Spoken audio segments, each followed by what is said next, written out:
बिस्मिल्लाहिर्रहमानिर्रहीम।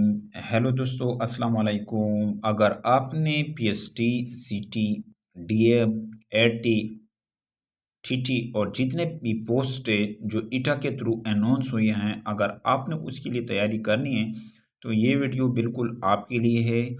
और इस वीडियो में पेडागाजी के पोर्शन डिस्कस करेंगे। वीडियो को लाइक ज़रूर करना ताकि मुझे हौसला मिलता रहे और मैं आपके लिए इस तरह इंटरेस्टिंग वीडियो बनाता रहूं। वीडियो को स्टार्ट करते हैं। पेडागाजी क्वेश्चन 1 है, the word pedagogy means.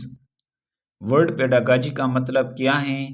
To understand the child, to guide the child, to educate the child, to lead the child. यहाँ पर जो सुटेबल आंसर है वो हमारे पास टू लीड द चाइल्ड है। इसी तरह जो है हमारे पास नेक्स्ट क्वेश्चन, क्वेश्चन नंबर 2 है, pedagogy is the study of education, learning process, teaching method, teaching method है। ये ऑप्शन आपके पास दूसरे में ऑप्शन सी आपके पास दुरुस्त जवाब है। नेक्स्ट जो हमारे पास तीसरे नंबर क्वेश्चन है, which philosopher give the idea that education should be based on the principle of human development. किस फिलासफर ने ये नज़रिया दिया था, ये ख्याल दिया था कि एजुकेशन किसकी बुनियाद पर होनी चाहिए? इंसान की बढ़ोतरी पर होनी चाहिए।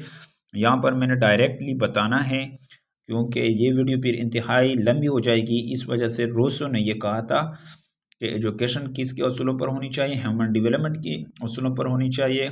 इसी तरह जो है हमारे पास नेक्स्ट क्वेश्चन है, who introduce the theory of empiricism का जो नज़रिया था ये किसने मुतारिफ कराया था? ये जो हमारे पास जो था ये जॉन लॉक ने मुतारिफ कराया था, जॉन लॉक। क्वेश्चन नंबर 5 है, who give the totality conscious idea. Totality conscious idea ये किसने दिया था? हर्बर्ट स्पेंसर ने दिया था, Herbert Spencer. Question number 6, who wrote the book email. Email जो किताब है ये किसने लिखा है? ये आपके पास जो इसका दुरुस्त जवाब है यानी रोसो ने ये लिखा था, इमाइल। क्वेश्चन नंबर 7 है, which philosopher compiled kindergarten education system. Kindergarten education system ये किस फिलासफर ने लिखा है? ये आपके पास जो दुरुस्त जवाब है इसका फ्रेडरिक फ्रोबल वो शख्सियत जिसने किंडरगार्टन सिस्टम लिखा है। इसी तरह जो है हमारे पास क्वेश्चन नंबर 8 है, when was the book of child development for early childhood studies published for the first time. जो ये किताब चाइल्ड डेवलपमेंट है, चाइल्डहुड के लिए ये स्टडीज़ ये कब शाया हुआ था? पहले यहाँ पर ऑप्शन मुख्तलिफ दिए गए हैं, 1893 में, 1895 में, 1897 में, लेकिन आपके पास ये दुरुस्त जवाब 1895 में ये शाया हुआ था। ये क्वेश्चन नंबर 9 है, which educator give the idea of behaviourism and education system. जो किस एजुकेटर ने दिया था idea of behaviourism education system में? ये जो था वाटसन ने दिया था। यहाँ पर आपके पास इस क्वेश्चन में ऑप्शन ए दुरुस्त जवाब है। At the beginning of 19th century whose focus was the study of the development of mind. शुरू में 19th सेंचुरी में 19वीं सदी में किसका फोकस था? डेवलपमेंट ऑफ माइंड यानी ज़हन की नशोनुमा। ये किसका फोकस था 19th सेंचुरी में? उस शख्सियत का नाम जॉन पाइजेट था जिनका ये ख्याल था। क्वेश्चन नंबर 11 है,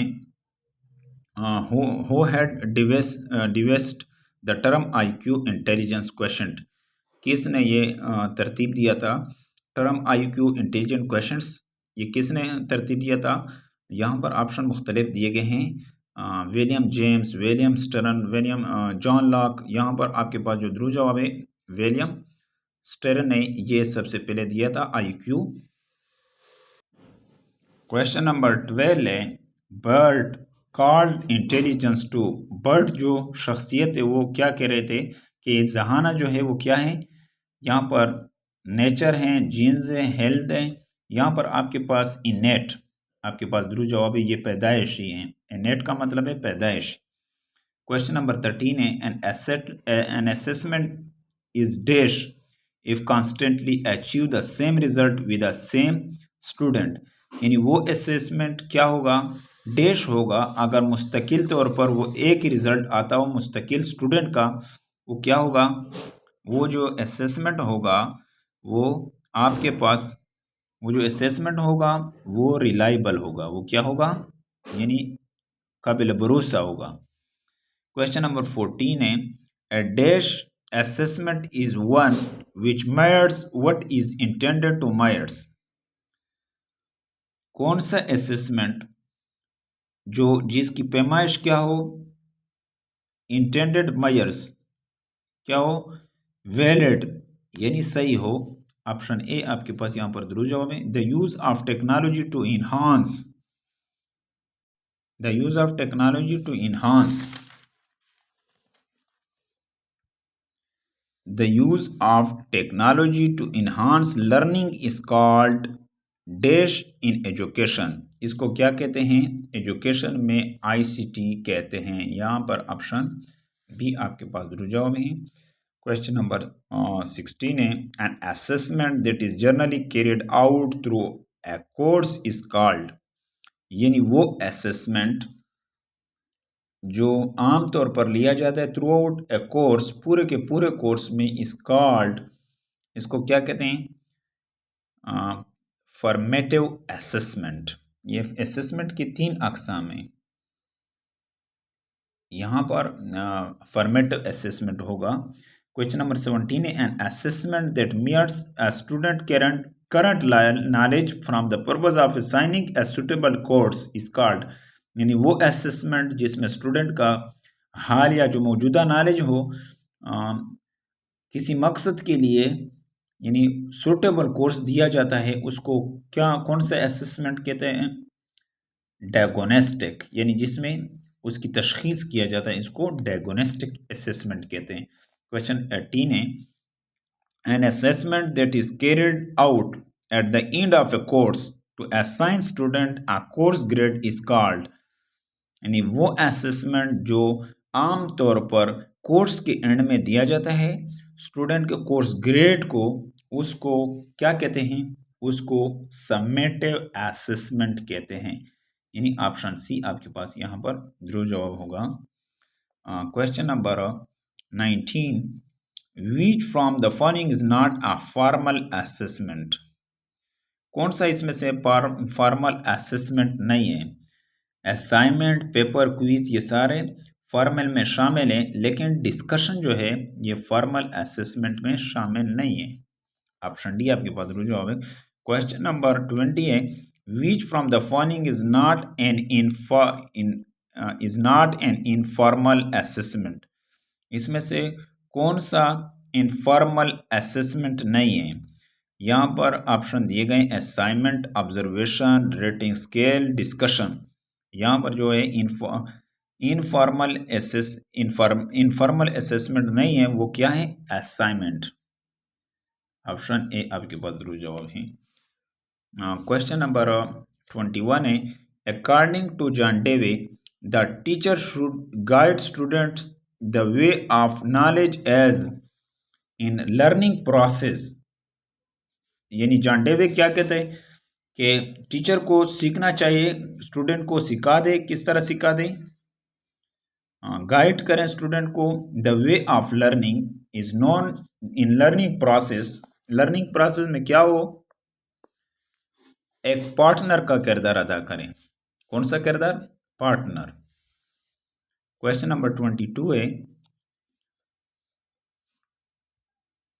क्वेश्चन नंबर 22 है, which educator present law of readiness, law of exercise and law of efforts, कौन से एजुकेटर ने पेश किया है लॉ ऑफ रेडनेस यानी पढ़ने की असूल, एक्सरसाइज के असूल और एफर्ट्स की असूल यानी उसके कवानीन, उसके कानून किसने बताया है। यहाँ पर स्पेंसर, हेलगॉड, रोसो, लेकिन यहाँ पर आपके पास जो दुरुस्त जवाब होगा थोर्नडाइक ने यह बताया था। Law of efforts, law of exercise, law of readiness, ये सारे इसने बताया था। क्वेश्चन नंबर 23 है, who said that the situation are mental mental evolution that are aspect of conflict and anxiety. किसने यह कहा था कि इंस्टीट्यूशन सिचुएशन जो मेंटल एवोल्यूशंस हैं ये क्या है, ये एस्पेक्ट है कॉन्फ्लिक्ट और एनेक्साइटी का, ये रैल्फ टाइलर ने ये कहा था। ऑप्शन डी आपके पास यहाँ पर जो जवाब है। क्वेश्चन नंबर 24 है, फॉर्मल एजुकेशन और school training represent. Formal education क्या होता है, represent planned programme of study, इसमें सारे चीज़ें प्लान्ड प्रोग्राम होते हैं। इनफॉर्मल अगर इसको देखें, इनफॉर्मल में प्लान प्री प्लान नहीं होते। यहाँ पर क्वेश्चन नंबर 25 है, in childhood which condition are favourable for improving of skill and knowledge begun in. Childhood में कौन सा कंडीशन या शर्त ज़रूरी है, फेवरेबल है कि इम्प्रूविंग स्किल यानी स्किल जिससे इम्प्रूव होते हैं, और नॉलेज बिगन इन कहाँ से शुरू होते हैं, ये सबसे पहले होम है। होम ये नर्सरी है। यहाँ पर ऑप्शन ए आपके पास जरूर जवाब है। Question number 27 choose from the given below which is most suitable for the study of human behaviour. Human behaviour के लिए कौन सी चीज़ के ह्यूमन बिहेवियर के लिए किस चीज़ की स्टडी होती है।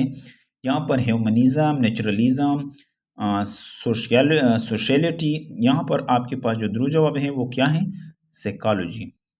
साइकोलॉजी को स्टडी ऑफ ह्यूमन बिहेवियर कहते हैं। यहाँ पर क्वेश्चन नंबर 28 है, who are usually responsible for conducting classroom in laboratory learning studies with carefully planned. यहाँ पर ऑप्शन दूसरे पेज पर हैं, psychologist of education, psychologist of education, यहाँ पर आपके पास जरूर जवाब है। नेक्स्ट क्वेश्चन की तरफ आगे बढ़ते हैं। क्वेश्चन नंबर 29 है, psychologist are agreed that the education implies can be regarded as a dash, यानी प्रोसेस भी है प्रोडक्ट भी है। यहाँ पर आपके पास जो जरूर जवाब होगा वो ऑप्शन सी है कि एजुकेशन क्या है, इम्प्लाइज यानी लागू किया जाता है, रिगार्डेड इसको तस्वर किया जाता है, प्रोसेस भी है और प्रोडक्ट भी है। यहाँ पर ऑप्शन सी आपके पास जरूर जवाब है। Question number 30, in 19th century European psychologist devoted best attention to study dealing with. 19वीं सदी में जो यूरोपियन साइकोलॉजिस्ट थे उन्होंने डिवोट किया बेस्ट अटेंशन किस पर दी, स्टडी डीलिंग विद, किसके साथ इसका ताल्लुक है, मेंटल, फिजिकल, सोशल, इंडिविजुअल। यहाँ पर जो आपके पास जरूर जवाब है मेंटल, यानी जेन के साथ इसका ज़्यादा। Which psychologist introduce the application of scientifically evolved principle and theories of learning in education system. ये कौन थे ज़्यादातर, चाइनीज़ थे, अमेरिकन थे, जर्मन थे, ब्रिटिश थे। ये आपके पास जो है ये सबसे सुटेबल अमेरिकन थे। Question number 32, at the end of 19th century which philosopher formulate law of learning as a result of his experiment with animals. ये किसने जानवरों के साथ तजर्बात किए हैं, वो शख्स ये जो थे 19वीं सदी में जिन्होंने फॉर्मुलेट किया है जानवरों के साथ, एडवर्ड थॉर्नडाइक। एडवर्ड थॉर्नडाइक ये शख्सियत है। क्वेश्चन नंबर 33 है, successfully educational practices evolve from application of dash method. यहाँ पर एनालॉग, साइंटिफिक, वर्चुअल, टेक्निकल। यहाँ पर साइंटिफिक ध्रुव जवाब है आपके पास, साइंटिफिक। क्वेश्चन नंबर 34 है, successful educational practice evolve from the application of dash method, scientific method. यहाँ पर क्वेश्चन यहाँ पर साइंटिफिक मेथड है 33 में। 34 क्वेश्चन है, by genetic method of studying human development can be utilise, यानी ह्यूमन जो डेवलपमेंट होती है वो किस तरह होती है, हॉरिजॉन्टल तरीके से भी, वर्टिकल से भी। यहाँ पर ऑप्शन सी आपके पास जरूर जवाब है, दोनों तरीके से। The dash method is very useful in some areas of investigation. कौन सा तरीका सबसे इन्वेस्टिगेशन के हवाले से सबसे अच्छा है, क्रिटिकल, ऑब्जर्वेशन, डायलॉग। यहाँ पर क्वेश्चन है यार बहुत अच्छा तरीका है, ऑप्शन डी आपके पास क्वेश्चन नंबर 35 में ध्रुव जवाब है, यानी वो मेथड जो बहुत मुफीद हो इन्वेस्टिगेशन के हवाले से, वो क्वेश्चन है यार। आपके पास नेक्स्ट क्वेश्चन जो है वो क्या है, क्वेश्चन नंबर 36 यानी 36 नंबर पर क्वेश्चन है, skilled interviewer can discover dash many dash about the person interviewed. जो स्किल्ड इंटरव्यूअर होता है वो डिस्कवर कर सकता है डैश को, यानी अपने इंटरव्यू से, जो जिसकी इंटरव्यू लेता है वो क्या फीचर, वैल्यूज, फैक्ट्स, बैकग्राउंड। यहाँ पर आपके पास जो दुरुस्त जवाब है ऑप्शन सी है। डैश इंक्लूड, क्वेश्चन नंबर 37 है, dash include data concerning family background and educational development. किस चीज़ में शामिल होता है डेटा कंसर्निंग फैमिली बैकग्राउंड के हवाले से और एजुकेशनल डेवलपमेंट के हवाले से। ये किस में मौजूद होती है, जनरल बिहेवियर में, जेनेटिक अप्रोच में, एडुकेंसी। यहाँ पर आपके पास केस स्टडी में ये मौजूद होते हैं। क्वेश्चन नंबर 38 है, psychological experiment is used to best concerning human. Psychological experiment ये किससे कंसर्न होता है, नेचर से, बिहेवियर से, एजुकेशन से, प्रॉब्लम से। यहाँ पर आपके पास जो दुरुस्त जवाब है यानी बिहेवियर से ये होते हैं। Dash of method of research is dash method of conducted experimentation probably. वो क्या है, डैश यानी एग्जैक्ट और refined research. Method of dash research is यानी एग्जैक्ट और refined method of conducted experimentation probably. Option C आपके पास जरूर जवाब है यहाँ पर। According to human factor individual may vary from day to day in their performance. यहाँ पर डे टू डे आपके पास यहाँ पर वीक टू वीक नहीं आ सकता, डे टू डे यहाँ पर दुरुस्त जवाब है। क्या अकॉर्डिंग टू ह्यूमन फैक्टर की हैसियत से इंडिविजुअल में भी वेरी यानी मुख्तलिफ होते हैं फ्राम डे टू डे, दिन ब दिन इन दियर परफॉर्मेंस अपने कारकर्दगी में। क्वेश्चन नंबर 41 है, for the study purpose a member of A group of young people can be different among themselves in habits. क्या होंगे, एबिलिटीज, इंटरेस्ट। यहाँ पर एबिलिटीज, इंटरेस्ट दोनों यानी स्टडी के हवाले से ग्रुप ऑफ में यानी लोगों के जो ग्रुप है वो मुख्तलिफ होगा दोनों चीज़ों में, आधा इंटरेस्ट और एबिलिटीज़ यानी दोनों चीज़ों में। क्वेश्चन नंबर 42 है, teacher are closely associated with, यानी टीचर का ताल्लुक किस चीज़ के साथ होता है, हमेशा डैश में यहाँ पर स्टडी के साथ, लर्निंग के साथ, एवेल्यूएशन, ऑब्जर्विंग। यहाँ पर आपके पास लर्निंग के साथ होता है टीचर का। क्वेश्चन नंबर 43 है, the teacher can provide the kind of stimulation to enable the child to become a dash. जो टीचर होता है वो प्रोवाइड करता है काइंड ऑफ स्टिमुलेशन, मुतहरिक मालूमात देता है। स्टिमुलेशन क्या है, मुहरिक मालूमात देता है टू एनेबल्स चाइल्ड कि वो बच्चा काबिल हो क्या, become a dash, quality, social, interesting, active learner उसको बनाते, एक्टिव लर्नर।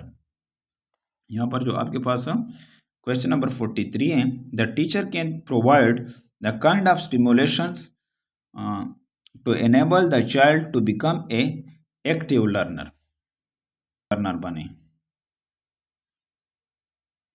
यहाँ पर 44 नंबर पर क्वेश्चन है, children should be given opportunity to dash the democratic way of life in school. किस चीज़ का, डेमोक्रेटिक एक्सपीरियंस उसको देनी चाहिए। ऑप्शन यानी children should be given an opportunity to democratic यानी एक्सपीरियंस मुशाहिदा करना चाहिए the democratic way of life, democratic way of life in school में। क्वेश्चन नंबर 45 है, the value of satisfaction in dash is emphasised by psychologist नो एडे क्या है, वैल्यू ऑफ सेटिस्फिकेशन किससे मिलती है, लर्निंग से मिलती है। यहाँ पर एजुकेशन, मैनेजमेंट, इन्वायरमेंट यहाँ पर जो है लर्निंग से मिलती है। क्वेश्चन नंबर 46 है, for growth of children some parents and teacher were over concern about providing a dash condition. यानी बच्चों की नशोनुमा बढ़ोतरी के लिए पेरेंट्स और टीचर को क्या होना चाहिए और कंसर्न होना चाहिए किसके मतलब प्रोवाइडिंग ए डैश इन यानी हेल्थफुल कंडीशंस, सेहतमंद हो, क्या हो बच्चे, सेहतमंद हो। यहाँ पर a teacher should have an intelligent questions of, एक टीचर के पास कितना इंटेलिजेंट क्वेश्चंस होना चाहिए, एक टीचर के पास 120 क्वेश्चन इंटेलिजेंस होना चाहिए। क्वेश्चन नंबर 48 है, when a teacher is certified to teach it does not mean he has a dash complete knowledge, क्या हो, कंप्लीट एजुकेशन, यानी उसके पास एक टीचर अगर सर्टिफाइड हो इसका मतलब वो पढ़ाता हो, इसका मतलब ये नहीं कि वो मुकम्मल क्या हो, एजुकेशन उसके पास हो। यानी ऑप्शन बी आपके पास ट्रू जवाब है। क्वेश्चन नंबर 49 है, who said that a single shelf of a good European library was worth the whole native literature of India and Arabia, ये किसने कहा था, यहाँ पर सर जॉन शोर ने कहा था, यहाँ पर लॉर्ड मैकाले ने कहा था। यहाँ पर आपके पास जो ध्रुव जवाब है वो क्या है, लॉर्ड मैकाले ने ये कहा था, लॉर्ड मैकाले। मकर्रे यहाँ पर लिखा हुआ है लेकिन डियर व्यूअर्स ये Lord Macaulay. Question number 50, which is the medium of instruction at a primary level in Pakistan, medium of instruction क्या है प्राइमरी लेवल में पाकिस्तान में, वो क्या है, यहाँ पर प्रोवेंशियल लैंग्वेज है इंग्लिश उर्दू ऑल, यहाँ पर आपके पास प्रोवेंशियल लैंग्वेज हैं प्राइमरी लेवल पर। डियर व्यूअर्स अगर आपको ये वीडियो अच्छी लगती हो तो इसको लाइक ज़रूर करना, शेयर भी करना और कमेंट भी ज़रूर करना कि आपको इस वीडियो की कितनी समझ आई है और कितनी नहीं आई। Thank you for watching this video.